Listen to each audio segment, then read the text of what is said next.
Hi friends, मैं Parvinder Tiwari. Friends, काफ़ी समय से पहले मुझे पवन रेड्डी जी का एक मैसेज आया था। उन्होंने मुझे कुछ सजेशन दिए थे। एक्चुअली उन्होंने मुझे 5 या 6 पूरी एक सीरीज़ दी थी और सारे सजेशन बहुत ही अच्छे हैं। तो उनमें से एक सजेशन को मैं आज काफ़ी समय के बाद, खासकर अगर पवन रेड्डी जी देख रहे हैं, तो मैं बहुत समय के बाद उनके सजेशन के ऊपर वीडियो बना कर लाया।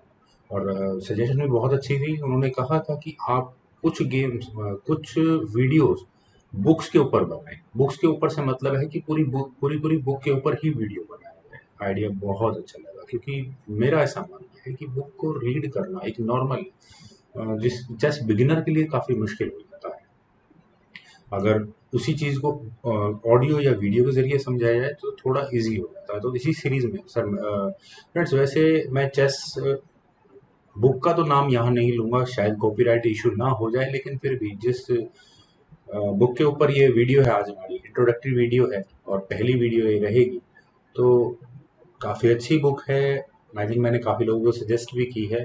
तो उसी बुक का एक इंट्रोडक्टरी पार्ट है चेस कॉम्बिनेशंस। आखिर आपने मेरी कई वीडियोस में मैंने इस चेस कॉम्बिनेशन वर्ड को सुनने को ज़रूर मिला होगा। चेस कॉम्बिनेशन आखिर चीज़ क्या है? According to definition of chess combination, a combination is a sacrifice combined with a fourth sequence of moves which exploits specific particulars of the position in the hope of achieving certain goals. तो combination है अपने किसी एक piece को sacrifice करना, इस उम्मीद में कि आने वाले समय में जो कुछ भी इस गेम में होगा वो मेरे मुताबिक होगा। एक पर्टिकुलर कोई हम एक गोल वो अचीव कर पाएंगे उस चीज से। जैसे कि इमेजिन कीजिए कि आपके ओपोनेंट ने आपको क्वीन से चेक दी है और आपके पास चलने के लिए अब सिर्फ एक ही मूव बचा है, तो आपको फोर्सफुली वही चलना होगा। फिर all of a sudden night या बिशप बिशप से एक दूसरी चेक आती है और अब फिर दोबारा आपका सिर्फ एक ही मूव बचा है और फिर दोबारा क्वीन से कोई चेक आती है। फिर दोबारा आपके लिए एक ही मूव अवेलेबल है। ये सारा सीक्वेंस फोर्स्ड है। तो इस सीक्वेंस को अचीव करने के लिए अगर आपको कोई पीस भी सेक्रीफाइस करना पड़ जाए तो नो प्रॉब्लम, क्योंकि वो बशर्ते आपको वो सारा सीक्वेंस आना चाहिए और आपको इस तरह से वो चेक देते हुए ओपोनेंट ओपोनेंट हमें चेकमेट तक ले जाएगा। तो इसकी इंट्रोडक्टरी है और इंट्रोडक्शन के लिए फ्रेंड्स मुझे सबसे अच्छी जो गेम लगी वो 1750 की है। आप सब लोग लीगल्स मेट से वाकिफ होंगे। कर्मर सर डे लीगल, इन्होंने ये गेम सन 1750 में खेली थी सेंट बेरे के सामने। तो फ्रेंड्स, पहले मैं इसके बेसिक सीक्वेंस पर चलता हूँ, फिर उसके बाद आगे इसके और इन डेप्थ कैलकुलेशन में जाएंगे। पहले इस गेम को ही देखते हैं। गेम बड़ी सिंपल है, आप लोग सभी जानते होंगे। E4 E5 then knight F3 D6, ठीक है। Bishop C4 Italian game, bishop G4, knight को यहाँ पिन कर दिया है। और नाइट को यहाँ पिन करने के बाद फ्रेंड्स आपने देखी होगी गेम, नाइट C3 वाइट करेगा, देन G6 यहाँ ब्लैक ने किया था, नाइट टेक C5। यहाँ से फ्रेंड्स वो कॉम्बिनेशन लगना शुरू होता है। यहाँ आप देख सकते हैं कि व्हाइट ने अपनी क्वीन को सेक्रीफाइस किया है। क्वीन को सेक्रीफाइस क्यों किया है? क्योंकि पर्टिकुलर कॉम्बिनेशन जो सर लीगल को अच्छी तरह से आता था वो यहाँ उन्हें इनिशिएट करने का मौका मिला। वो कॉम्बिनेशन क्या है मैं अभी 1 मिनट में बताता हूँ। यहाँ गेम जिस तरह से आगे बढ़ी थी, पहले उस पर चलते हैं। बिशप टेक्स D1 हुआ, then bishop takes F7, king E7 square पर नाइट D5 चेक। और यहाँ अब इस किंग के जाने के लिए आप देख सकते हैं कोई भी स्क्वायर अवेलेबल नहीं है। तो यही हम इसको कॉम्बिनेशन कह सकते हैं। यहाँ व्हाइट ने अपनी क्वीन को सेक्रीफाइस किया, उसके बाद चेक और दूसरे नाइट से चेक। चलिए, आखिर इस कॉम्बिनेशन को हमने अचीव कैसे किया, मैं थोड़ा पीछे चलता हूँ। एग्जैक्टली आई थिंक इस पॉइंट पर, यहाँ इस बोर्ड की सिचुएशन में ब्लैक की गेम में आखिर कमजोरी क्या है? जो बेसिक्स हैं, अगर मैं उन बेसिक्स के हिसाब से चलूं तो ब्लैक की गेम में सबसे बड़ी कमजोरी है कि उसका ये बिशप अनडिफेंडेड है, पहली बात। दूसरी बात, अनडिफेंडेड है तो हम इसमें अचीव क्या कर सकते हैं? फ्रेंड्स, अचीवमेंट है कॉम्बिनेशन जो कि चेकमेटिंग कॉम्बिनेशन है। वो कॉम्बिनेशन क्या आता है? जब यहाँ व्हाइट ने नाइट टेक C5 किया, अब आप यहाँ ब्लैक की किंग की पोजीशन को एनालाइज कीजिए। ठीक है, यहाँ व्हाइट की क्वीन सेक्रीफाइस हो रही है, दैट इज अनदर थिंग। यहाँ व्हाइट को मिनिमम एक पॉन का एडवांटेज मिल चुका है और अगर ब्लैक इस क्वीन सेक्रीफाइस को एक्सेप्ट करेगा तो चेकमेट होगी, जैसा कि हम अभी देख चुके हैं। खैर, फिलहाल ब्लैक की पोजीशन को एनालाइज करते हैं। ब्लैक के किंग को देखिए। ब्लैक का किंग अपने ही पीसेस के द्वारा गिरा हुआ है। उसके बाद इस नाइट ने यहाँ D7 और F7 दोनों स्क्वायर कवर किए हुए हैं। हाँ, प्रॉब्लम है इस ब्लैक के किंग के जाने के लिए सिर्फ और सिर्फ E7 स्क्वायर ही बचा हुआ है, और इस E7 स्क्वायर पर अगर व्हाइट का नाइट आ जाए तो वहां भी वो अटैक बना रहा है इस E7 स्क्वायर पर। यानी कि अब क्या बचा हुआ है, सिर्फ ब्लैक के किंग को चेक देनी है, और ब्लैक के किंग को चेक देने के लिए बिशप बिल्कुल सही स्क्वायर पर रखा हुआ है। तो पूरा कॉम्बिनेशन ऑलरेडी सेट है, पूरा स्टेज सेट है। अब हमारे पास इंपॉर्टेंट चीजें क्या आई हैं, हमारे पास इंपॉर्टेंट चीज आई हैं ये दोनों स्क्वायर्स F7 और D7 दोनों नाइट ने कवर किए हुए हैं, बिशप सही स्क्वायर पर रखा हुआ है, और नाइट अगले मूव के बाद E7 स्क्वायर तक उसकी रीच पहुंच रही है। तो इसका मतलब ये पूरा का पूरा अटैक चेकमेटिंग कॉम्बिनेशन का बना हुआ है, जो कि लीगल्स मेट के नाम से हम सभी लोग जानते हैं। तो फ्रेंड्स, अब ये तो हमें पता है, जैसा कि अभी मैं कुछ दिनों पहले देख रहा था, तो आई थिंक कमेंट सेक्शन में मैंने किसी ने मुझे कहा था कि सर ट्रैप्स एंड ट्रिक्स की वीडियोस बनाओ। मैं यहाँ पर ये कहना चाहूंगा कि ट्रैप्स एंड ट्रिक कुछ नहीं होता, कोई ट्रैप्स एंड ट्रिक नहीं होते। आप अगर कुछ मूव चलते हैं, आप सोचते हैं कि सामने वाला ये एग्जैक्टली यही मूव चलने वाला है, तो दैट इज फॉल्स। वो ऐसा चलेगा ही नहीं, वो कुछ और मूव चल देगा। आपका जो ट्रैप और ट्रिक जो आपने लगा रहे हो, ट्रिप जो भी चीज है ये आप जो लगाना चाह रहे हो, वो पता लगेगा वो ओपोनेंट ने कुछ और मूव चल दिया है, वो सारा प्लान फेल हो गया, तो जस्ट अब ब्लैंक हो गए, फिर ये क्या करेगा यहाँ पर। ट्रैप्स एंड ट्रिप्स कुछ नहीं होते, ट्रिक्स विक्स कुछ नहीं होती, कॉम्बिनेशंस होती हैं। आप एक पर्टिकुलर पोजीशन से ओपोनेंट को फोर्सफुली अपनी मनचाही पोजीशन, अपनी मनचाहे कॉम्बिनेशन तक किस तरह से ले जा सकते हैं, यही ट्रिप ट्रैक जो भी आप इसे प्रोनाउंस कर सकते हैं, वो चीज है। और यही काम यहाँ सर लीगल ने किया। इसके अलावा अब जैसे मैं कह रहा हूं कि एक पर्टिकुलर पोजीशन से एक दूसरी पर्टिकुलर पोजीशन तक जो कि आपकी डिजायर्ड है, ओपोनेंट से फोर्सफुली वो सारे मूव्स कैसे चलवाए जाएं, इसके काफी तरीके होते हैं। जैसे कि आपने ये इटालियन गेम से यहाँ लीगल्स मेट को देखा है और पहले भी देखा होगा, लेकिन मैं अगर आपसे कहूं कि और भी तरीके हैं इस लीगल मेट को अचीव करवाने के, तो वो देखते हैं क्या है। फ्रेंड्स, यहाँ गेम की शुरुआत करते हैं। यहाँ E4 अगर वाइट करता है, then E5 knight F3, then I think I should go with knight C6 करें। और उसके बाद आप कह सकते हैं कि भाई अगर यहाँ बिशप पिन करेगा तो पॉन तो नहीं लिया जा सकता। चलिए इसी सिचुएशन को देखते हैं। अगर मान लो यहाँ से गेम आगे बढ़े और वाइट सपोज करे D4 जैसा कोई मूव चले, 8x D4 हो जाएगा, कोई बात नहीं, C3 जैसा गैम्बिट खेलते हैं, Goring gambit, then D take C3 knight take C3 D6, okay, bishop C4 और बिशप G। यही वो स्टेज सेट हो चुका है जो कि ब्लैक को चाहिए, बिल्कुल सही उसके पीसेस सही स्क्वायर्स पर आ चुके हैं।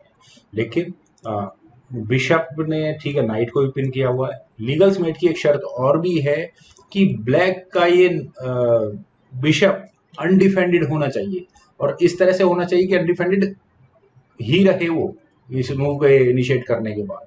मान लो एग्जैक्टली इसी पॉइंट पर अगर व्हाइट यहाँ अपने नाइट को E5 स्क्वायर पर लेकर जाएगा, तो नाइट से नाइट एक्सचेंज होगा, ब्लैक का नाइट यहाँ इस E5 स्क्वायर पर आ जाएगा और बिशप पर डिफेंस भी बना लेगा। इसका मतलब यहाँ व्हाइट को कुछ नहीं मिलेगा। चलिए इस गेम को थोड़ा और आगे बढ़ाते हैं। व्हाइट कैसल कर लेगा, व्हाइट कैसल कर लेगा नहीं, एग्जैक्टली ये गेम खेली गई है 1847 में एर्नेस्ट फाल्कबियर, और ओपोनेंट मुझे पता नहीं कौन है।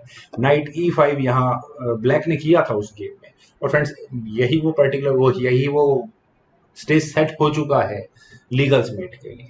आप देख सकते हैं कि वाइट यहाँ बिशप को अनडिफेंडेड करवा सकता है, ये काम किया अभी, नाइट टेक्स E5। और अब चाहिए क्या, बस ये एक नाइट का एडवांटेज यहाँ मिल चुका है, और अगर गलती से ब्लैक यहाँ इस क्वीन को ले लेगा तो उसके बाद लीगल मेट बिल्कुल अवेलेबल है।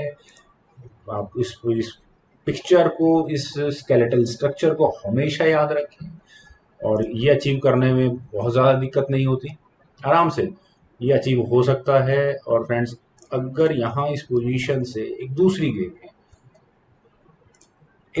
गेम और भी है। ये गेम खेली गई थी 1982 में नाइजल शॉर्ट और विक्टर कोपरिक के बीच में।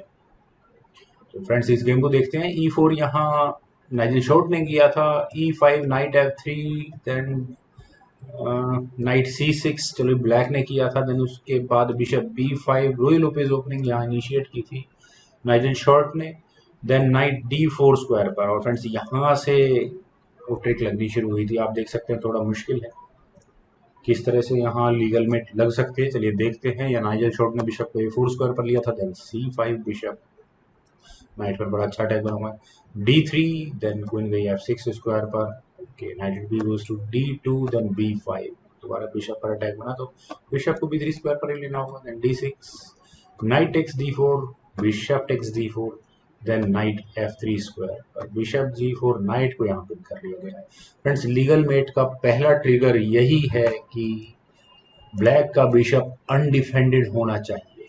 C3 बिशप पर अटैक बना तो बिशप B6 स्क्वायर पर गया, देन A4 और B takes A4, bishop takes A4 check, king गया F8 स्क्वायर पर, bishop E3 asking for bishop exchange. Nigel Short ने यहाँ बिशप एक्सचेंज ऑफर दिया, then knight E7, knight takes E5। और friends ये ट्रिक लग गई है दोबारा। आप यहाँ देख सकते हैं कि ब्लैक का बिशप अनडिफेंडेड है और विक्टर फोकेट ने यही किया। बिशप टेक्स D1, क्वीन तो गई, लेकिन शायद ब्लैक यहाँ इस चेक को नजरअंदाज कर गए। एक पॉन की लीड यहाँ व्हाइट ले गया। नाइट D7 चेक, किंग गया G8 स्क्वायर पर, then knight takes F6 check, G takes F6, ऊपर से पॉन्स भी डबल हो गए और उसके बाद ये किंग टेक्स D। तो फ्रेंड्स ऐसा नहीं है कि लीगल्स मेट पहले 8 या 6 मूव्स के अंदर लगाई जा सकती है। गेम का 17वां मूव है, उस पर जाकर यहाँ लीगल फॉर्मेशन में से combination one not exactly made, और यहाँ जो कुछ वाइट अचीव करना चाहता था उसे अचीवमेंट में मिला। और फ्रेंड्स ऐसा नहीं है कि लीगल मेट को सिर्फ वाइट ही लगा सकता है, ब्लैक के पास भी ऑप्शन है। मैं बोर्ड को रीशफल करता हूँ, ब्लैक के पॉइंट ऑफ व्यू से गेम को दिखाता हूँ और ब्लैक यहाँ किस तरह से लीगल्स मेट तक गेम को पहुंचा सकता है जरा देखते हैं। E4 वाइट करेगा, E5, knight F3, then knight C6, knight F6, knight takes E5 हो सकता है, जैसे पैट्री ऑफ डिफेंस या रशियन डिफेंस में होता ही है। Knight C6, knight takes C6, D takes C6, और यहाँ ये ओपन फाइल क्वीन के लिए और बिशप्स के लिए ओपन डायगोनल्स दोनों मिल चुकी हैं। D3 it's okay, bishop C5, bishop G5, और फिर वही गलती ब्लैक वाइट ने की जो लीगल्स मेट की बेसिक रिक्वायरमेंट है कि अपने बिशप को अनडिफेंडेड छोड़ा हुआ है। और इसका फायदा क्या यहाँ ब्लैक उठा सकता है?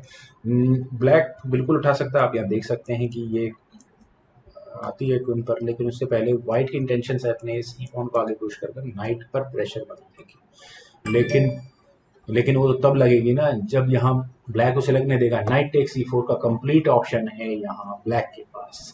क्यों? आप यहाँ देख सकते हैं वो पोजीशन अचीव हो चुकी है लीगल्स मेट वाली। यहाँ इस नाइट में दोनों F2 और D2 स्क्वायर कवर किए हुए हैं, और प्रॉब्लम आ गई अब इस E2 स्क्वायर के साथ। उसके लिए बिशप अवेलेबल है, लेकिन आप कह सकते हैं कि ओके F पॉन पुश हो जाएगा। क्यों पुश होगा? बिशप टेक्स D8, अगर यहाँ मान लो व्हाइट करेगा भी तो बिशप टेक्स F2 चेक होगा, किंग E2 स्क्वायर पर जाएगा, देन बिशप G4 चेक होगा और मेट होगी।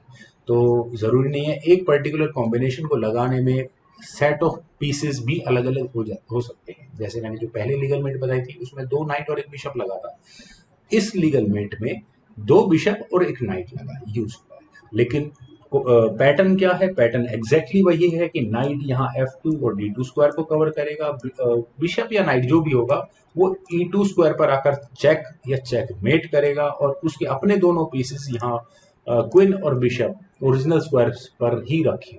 और इस तरह के ना जाने कितने कॉम्बिनेशंस होते हैं चेस के अंदर खेलने के लिए। एक कॉम्बिनेशन का हिंट मैं आपको दे देता हूँ आज। फ्रेंड्स आप इस पैटर्न को देखिए, यहाँ ब्लैक और वाइट दोनों पीस बिल्कुल इक्वल है। 3 pawn versus 2 bishops versus 2 bishops, then rook versus रुक।